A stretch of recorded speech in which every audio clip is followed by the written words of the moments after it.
Welcome back to the Dopesick Show you won't get sick of. I'm Spencer, and this is my sidekick, Sasha. Spent most of my 20s in federal prison, but been off heroin since April 9, 2010. Got a lot of stories about the stupid stuff I did to get put in prison. I've also got a lot of stories about the wild stuff that happened when I was actually in prison. And God forbid, you end up in prison, you want to make some of the same mistakes I made. So this story has a whole lot within it, but I'm going to give you the basic breakdown of what happened with this thing. See, Lord have mercy, there are some awful people out there. I've never done people wrong like this that did me right, even when I was back in that type of a life. This time though, man, this was dirty, but it didn't work out for them. It still sucks for me, but it didn't work out for them. Okay, gonna get to that. So basically, I went to the methadone clinic when I was 18 as a business plan. That's stupid. I wasn't even addicted to opiates, but I knew they gave you take homes and I was going to sell them. And that was the point. Guess what happened? Yeah, I got addicted to it. Oh my God. It's on 100 milligrams, and then I just quit. Cold turkey. Oh, it was bad. It was rough. Oh my God. It was the stupidest idea ever. But anyway, so I've spoke about the trap apartment I had. I spoke about there was an apartment across the hall that I lived in. The people moved out, but I was paying them $20 a day to live there. You know, I'm not going to pay them ahead because, you know, they can kick me out and just keep the money or something like that. Come back, it's locked. But I gave them $20 a day. But ultimately, you know, they ended up, you know, it was done. The lease, whatever, couldn't live there anymore. So what was crazy as could be and awful, and I had to leave everything out in my car when I was doing it. I was a homeless drug dealer. I searched couch to couch. I had to go back and live in the trap apartment that had done been kicked in once before, and until I figured something else out. And there wasn't much going on at that time. So anyway, it ended up we got, you know, an eviction notice. See, it was my friend's apartment, but he done moved out. So, you know, I'm living in there, but I was his supplier. So that's what's crazy. As much money as I had, like, I was still a homeless drug dealer with no credit. I mean, I remember sleeping in a 400 square foot guest house. We had 5 people in this house, and me and my buddy Chris, who's no longer with us. You know, he was killed. It's a sad story. We had over $10,000 between the two of us, and you know, there wasn't like enough room. We slept. I had my head on one side of this really long couch. He had his head on the other side. We tried to keep, you know, a little space in between us so it didn't feel weird, you know what I mean? Lord have mercy. But I had all that money, you know what I mean? You had to be 21 to get motel, pretty much, most places in Roanoke back then. So anyway, we got evicted from, well, I got evicted. Well, he got evicted, but I was living in it, so I had to go. The same day that it was like the day eviction was taking place, you know, it got started 90 days before. Had to go. I went to the clinic. Now, there was somebody who I knew. I've talked about Denny. When I was in the halfway house as the president of that halfway house, Denny's the one. He introduced me to all kinds of hood rat gutter people that were just, oh Lord, because I'd always associate. I tried to have minimum risk. Dealt mostly college kids, stuff like that.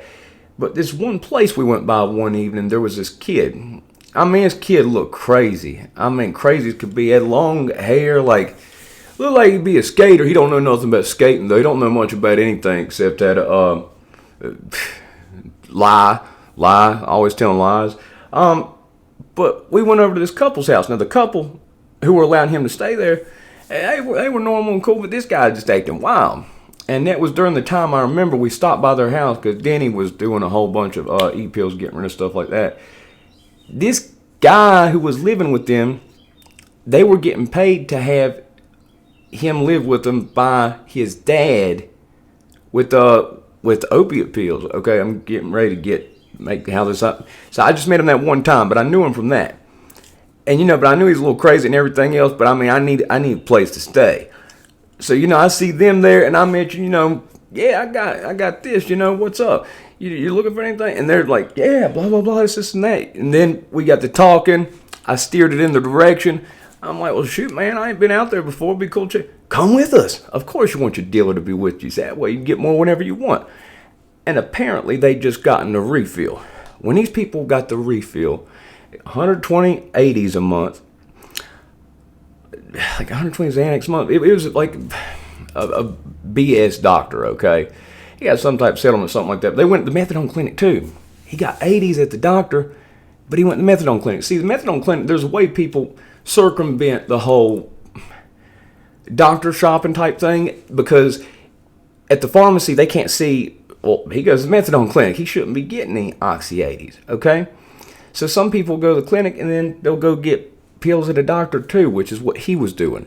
He'd run through those 120, selling them, using them, smuggling rock with the money he got. And then the last week or two of the month, he'd have to count change and go to the clinic. And that would keep him from getting sick that last little bit of the month until he could do it all over again. So the first couple weeks of the month, they were bawling, acting crazy. Last 2 weeks of the month, they were just some grimy, trashy people. And didn't have insurance, and that's an expensive thing to feel. So they'd have to get people lined up. And I remember this one girl, she paid for the thing. They're supposed to give her screwed her over. But anyway, so I end up going down with them to the lake, riding the car down with them. And these guys are crazy. I mean, there's this the one brother's fat. He's about 185, 190. And odd fella. I mean, he looked like, had like a fat baby looking head. The other one, I mean, his teeth done turned the color of peanut butter since the last time I seen him. The one with the crazy hair. And he done got a haircut. And the dad just looks like a normal working dude. I mean, he don't look like a dope fiend or nothing, but man, dope fiend. So I go down there, I live with them, and I'm keeping the one guy who had the long hair. I'd keep him out of trouble. You know what I mean? I'd hustle and stuff, and he hooked me into that whole group of people down there. See, they had just hit Franklin County. Everybody been raided. They made a sweep of everybody. And a lot of the people that were hustling were scared to hustle because they just hit everybody. Well, nobody knows my name. So and a lot of the deals weren't even selling because they were scared they were going to get caught. So I went in and just started getting it. Now, everything went well with that. Now, I talked about the man from New York. The man from New York, if you haven't seen that video, I was involved, selling blow, and the day that everything changed and went significantly worse, it would have ended up in prison anyway. But when you deal with heroin, it's a different devil, okay? This is right when that happened. This is about 2 weeks after he showed up. So he comes in with Raw from New York, okay? Raw. And God, that was right when this happened, actually. It wasn't a couple weeks. It was a couple days before, and I'll tell you why. I'll get that in a second. So I'm hustling down there, but my connection's in Roanoke. I hated that drive. My stepdad, he wants me to go out to the lake. He's got this, like, big old boat and everything. I ain't gone because I hate that drive. I despise it. My mom and dad split up. My dad lived out there, and it's just a long drive, and it sucks. Long drive, it sucks. And then I just don't like it anyway. Just, I ain't into it. But I lived out there with them. See, these two kids and their dad, they lived with the granddad. Now, the granddad didn't do any drugs, and he hated them, being fiends in his house and everything else. But he was old crazy drunk. Funny dude, though. So the two places we lived was in there. Then they had this little camper that was out at a dock. See, they got this place where you can pull up, RV, mobile homes, all that type of stuff. You pay so much, you can park it there. And it's like a little community, and it's right on the dock on the lake. That sounds nice, right? Nah, this is one of those little cheap campers, got a couple fold-out beds.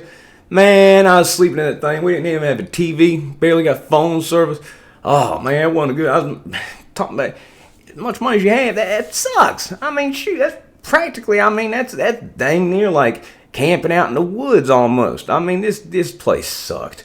So it all went a certain way, and there's a lot of stories within these stories, but ultimately what ended up happening was he sold all his 80s. He used all his 80s. He's out of money. They're desperate. And, I can't deal with people that are high risk.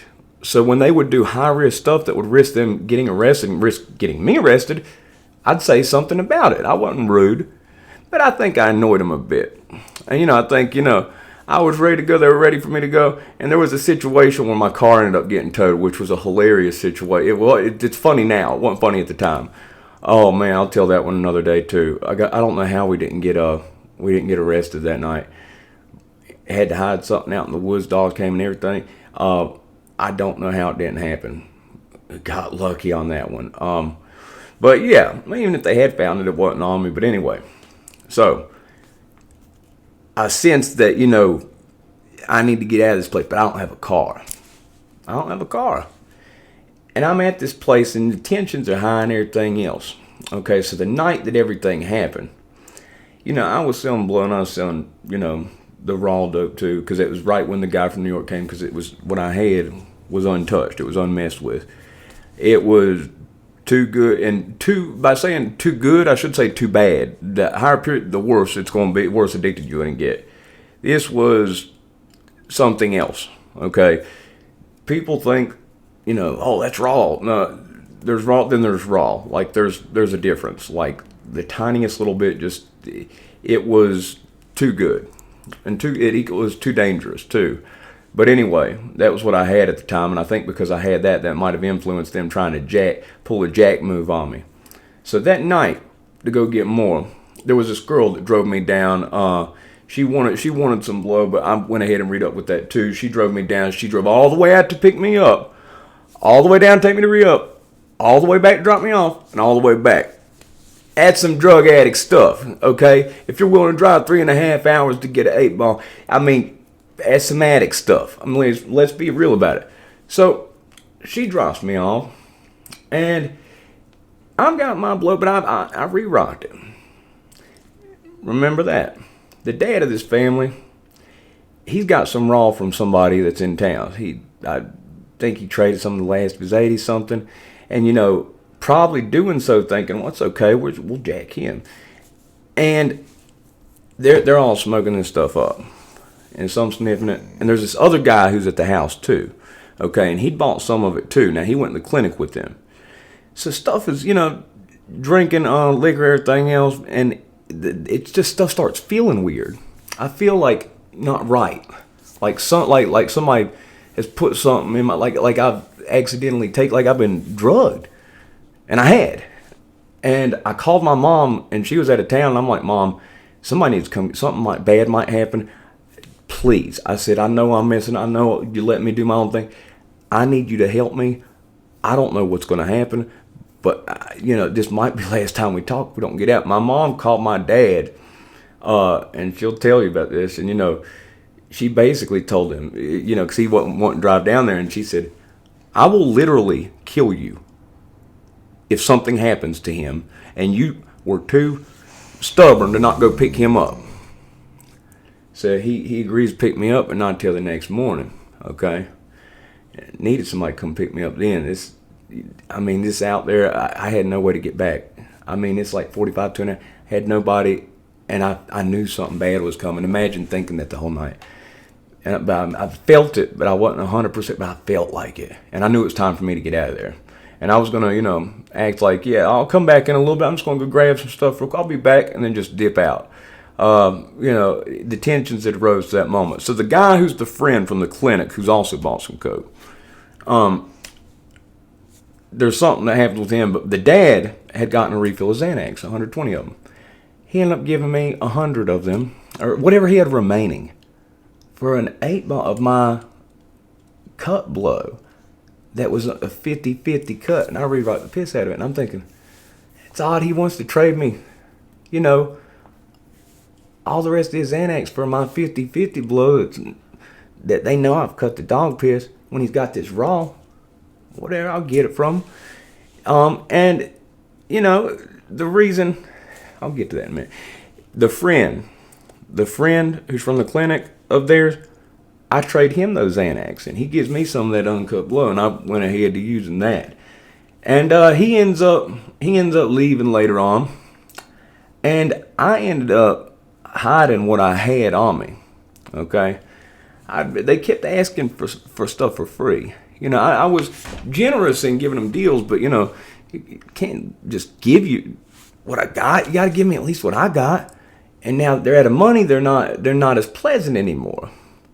So I sense it coming. I tuck everything deep down in my sock, basically under my foot, and yeah, that's where it's at. My dad's getting ready to get there. He ends up pulling in, says he's there. I call, and we're having words as I leave. And they're like, "We can't just leave us here with nothing. You need to give us." And I'm like, said something. I had some in my pot that was banged up, and I gave him a couple of those. And I said something smart, and I wasn't feeling right. Like I was feeling off balance. And the fat brother, the big old baby face looking brother, said, "Hey!" And I turned around, punched me in my face right there. Feel my nose bleed a little bit. I look at him and I think, "I'm gonna knock you out." And then I'm like, "Uh-oh." And it wasn't from the punch. It wasn't from the punch. I'd been drugged. So I said, and I just went down, dropped to my knees and covered up. And went to kicking, punching, ran my pockets. Said, "Somebody stole Dad's Xanax. You stole his Xanax." Blah. They thought what they did was his dad had traded the Xanax to me. But what they were going to do was they got me messed up. They drugged me, and they were going to make me think, "You must have stole Dad's Xanax. You had that coming." I didn't steal his Xanax, but that was like their whole narrative. But I traded the Xanax to the buddy of the dad, so they couldn't get it back. So he thought he was going to trade it and just steal it back. He didn't get it. Okay, and they knew I had more. They'd seen that I had some more, but I'm like, "We did it all," and they're like, "Hey, it's not blah blah blah blah. This and that. You stole his Xanax, and you had more dope too. Where's it at?" And I don't know why I did this, but like that movie Blood Diamond when they're like, "You have the diamond," and he pulls down his pants and he shakes his junk at him. I did that. I said, "Where is it? Where is it?" And anyway, yeah, went out the car. My dad's like, he ain't been around a whole lot of stuff like this. Okay, I love my dad, but he's like, how Dave Chappelle pretends to be white? Well, that's like how my dad is. My dad is like when Dave Chappelle pretends to be white. Like he's like literally, "Oh golly," like that.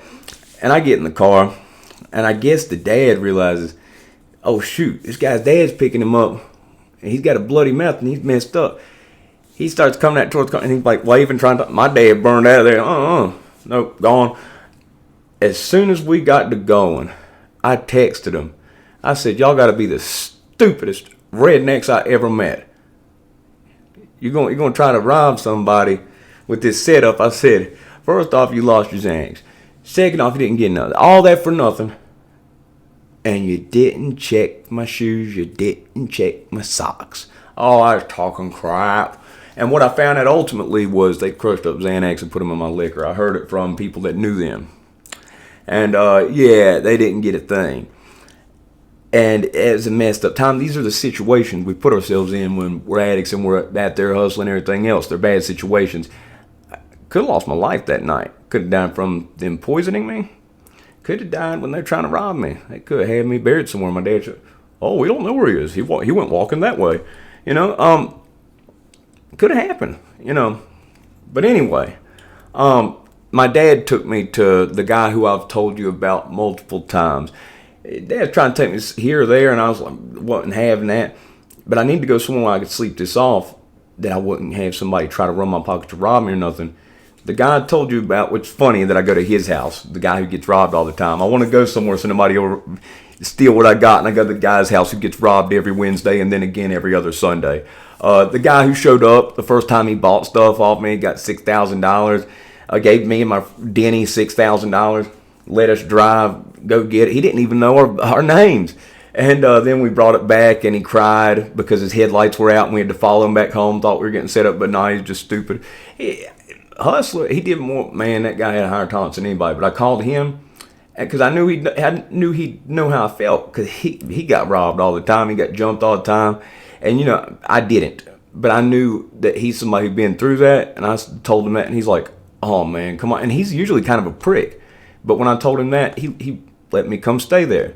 He mentioned to me, he messed me for like 2-3 days. It took like 2 or 3 days for the amount of drugs they put in my drink for me to come back from that. Like, I was just sleeping for 2 or 3 days. They put so many Xanax in my drink. It could have took my life. Some scary stuff. I mean, think about that. Lord have mercy. It's really amazing, a lot of this stuff that I'm here. I mean, there's some serious situations with this stuff. This guy, the guy with the hair that cut it, he's missing half his teeth now. He gets out, goes back in. See, I check up. I'm obsessive. I'm find anybody. I'm good at finding people. And, I'm a little bitter still. I offered them, money if they could whip me in a fight. If I beat them, they don't really give me nothing. I figured somebody'd bite on that sooner or later, but like, I ain't done that. It's been years back now. Okay. I've, got nerve. Now, if I saw him in public, I would embarrass him, very publicly, and make him look like a punk, and I'll probably record it. I definitely will. I'll put it on here. It'd be fun. But anyhow, they're doing the same thing. They're out there doing the same stuff. You can tell. His Facebook picture, when he got out of jail, his recent one, is him in a doctor's office, which I'm sure he's trying to get people, and he's doing like this, doing this, but his lips go real close together because he ain't got no teeth no more. I mean, shoot, that boy's like 20. Okay, when he was like 20 years old, he missing half his teeth. Man, gutter people. I'm lucky didn't end up worse than it was. So if you like the video, press the like button. If not, it's 22 minutes and 7 seconds of your life, which you'll never get back. Thank God for oil tycoons. I love the UFC. Islam Makhachev is fighting Charles Oliveira. And I hate staying up late to watch fights. I like watching them early, going to bed early. But these lives they've had, I've been staying up doing those lives with them, and I've been worn out. I couldn't sleep last night, but I ended up falling asleep, and I kept asleep until I got some rest. So I'm a little bit better rested today. Sorry about yesterday. I've been staying up doing these lives till like 3 to 5 a.m. with them for like 3 or 4 days. And I haven't stayed up like that, in a decade. So it's wore on me. And I have sleep issues, but just staying up and not even trying to sleep, it's worn me out. But anyway, if you like the video, press the like button.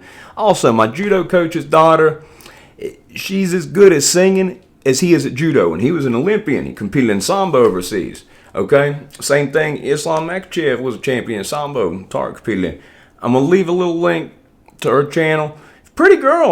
Shoot. For those of you people just like looking at pretty girl, go on there and subscribe to it too.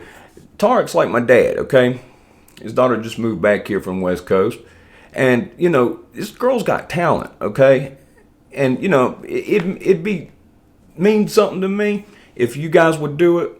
Because, Tarek's like a dad to me. So his daughter, I want her to do well with this. And whatever, I can do to try to help. She's got she's got music videos on there. She can sing. I put one video up of it. I'm going to put other. At my mom's business's thing, the party the other night. He told me, yeah, she can sing. That's like somebody saying he could gravel. But anyway, I'll put the link up for that. Hope you guys like the video. Oh.